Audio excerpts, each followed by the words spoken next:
right. Working song. Jack, look, it's morning. I grab the clock from my ear, sand from my pocket. I am a mirror, a two-way lazy Susan.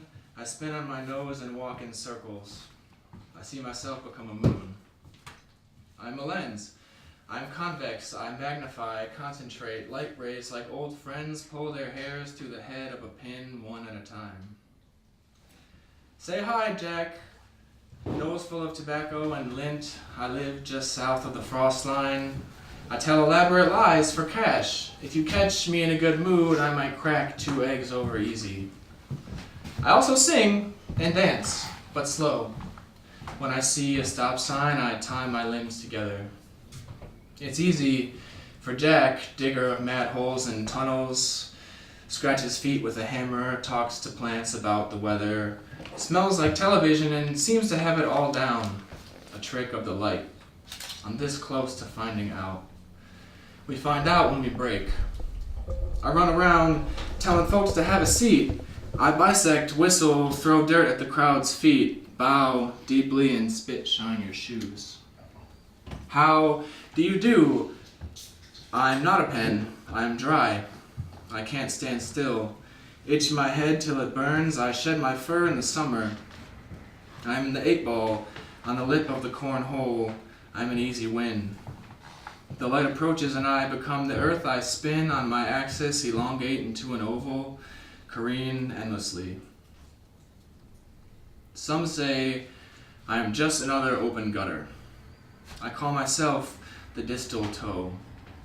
'Cause around here you make the biggest bang for your buck by standing upside down. Nice.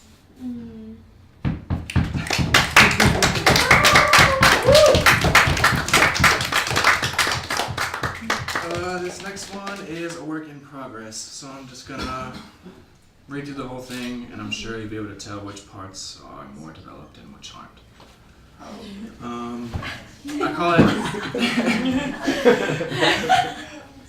I call it job search mantra. It's got 5 parts. Part 1 is the cover letter. Hello. Nice to meet you, and thanks really for taking the time out of your busy day. As you know, I'm looking for a job.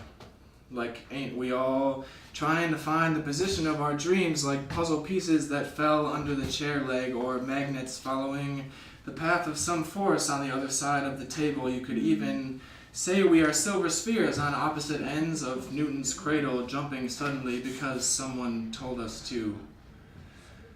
But you know, why don't we just cut to the chase? When I saw your post on LinkedIn, my heart leapt in its cage, knowing I'd make the perfect ass to your team's face. I would fit right in.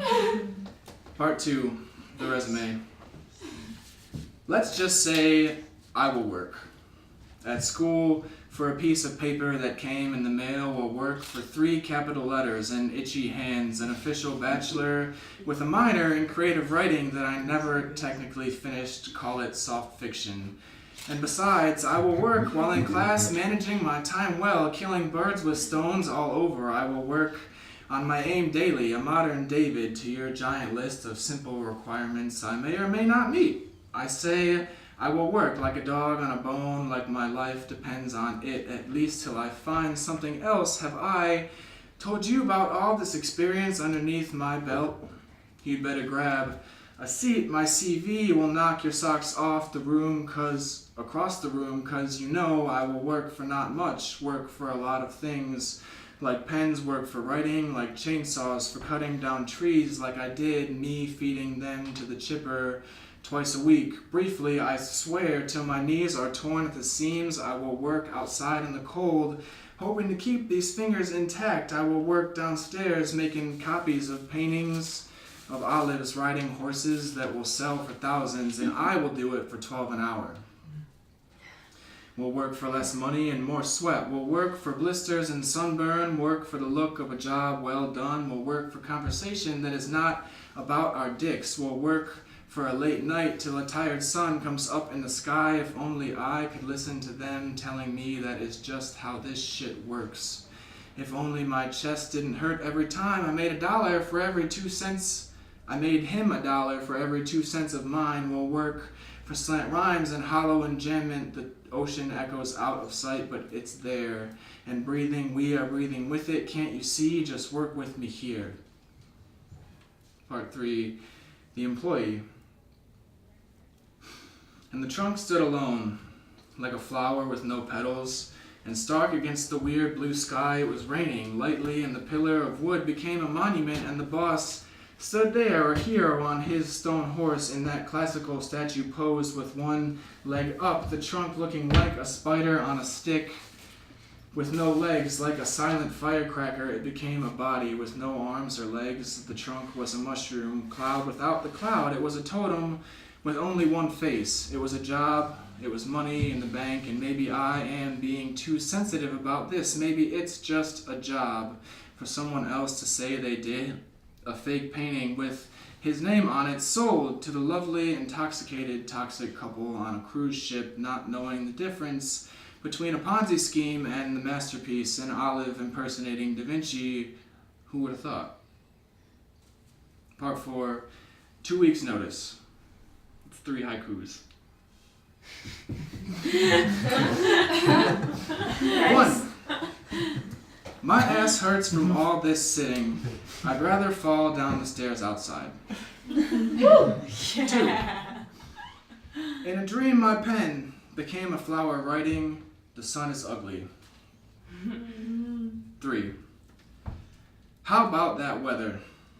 A loud crack and whooshing sound. This job sucks, I quit.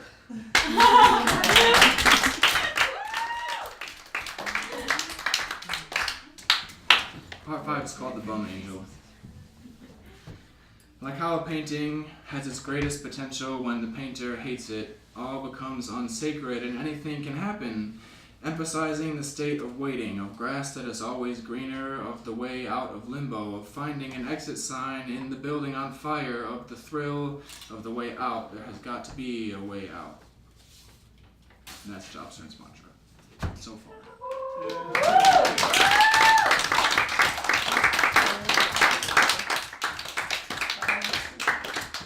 I have one more. It's a finished poem. The most recently finished poem I have. And it's called True Colors. In contrast, blue or red, black or white, sunset, sunrise, brown eyes and dried blood. The difference is night and day, and I can't make heads or tails of this climate. The sky is an ominous shade of gray, the paling of green in its cheeks. Oh, sky, you look sick, but I'm afraid you don't qualify for our highest quality insurance, so these pills are gonna cost you.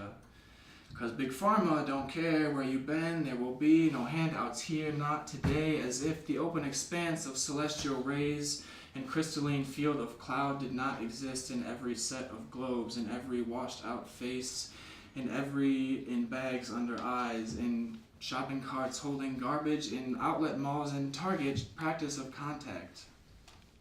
A hollow box becomes a chair at the bus stop. The bus becomes an empty hallway. 2 empty sets of eyes meet and drop as if the lashes weighed as much as the crack of a whip, as if looks couldn't kill, as if he couldn't want anything more than a look back without wanting sex or money or to challenge his fragile masculinity, paper tower that it is. And all this hurts. And you know how they say that life is pain by default, and still this is not the sad part. The sad part is that we mostly think it is a bad thing to be in pain, as if the goal is to feel no thing at all, thereby making numb the ultimate no feeling, fear of unfeel. There is a circle here, and you know, they also say you just gotta do what you don't want now so that you can later, you know? This anxiety is temporary and shallow. Sack up and quit crying so much. You are selfish and lucky. Do you know that? Sad. I had a dream when Donald Trump, in his red tie, the power suit, he cried, saying, "Why am I so blue? to a crowd of technicolor faces, and what followed was the heaviest silence of all time, more silent than the moment between the peal of brakes and the bending of metal, more silent than a broken watch, more silent than the hollow moon, heavy as a trumpet wailing at the funeral, silent as a bystander on that hallway bus, silent like a bunch of white kids watching a black kid get cuffed, silent as an old film that was not really a film at all my friends saw in high school through the window of a van where a father shot his son because he was going to take the car. Silent like a fist, silent like guns, deadly like misconceptions and trigger-happy cops. In the dream, Trump was gray, like the sky, on the day it got sick, and in this moment of weakness, he said, "You know,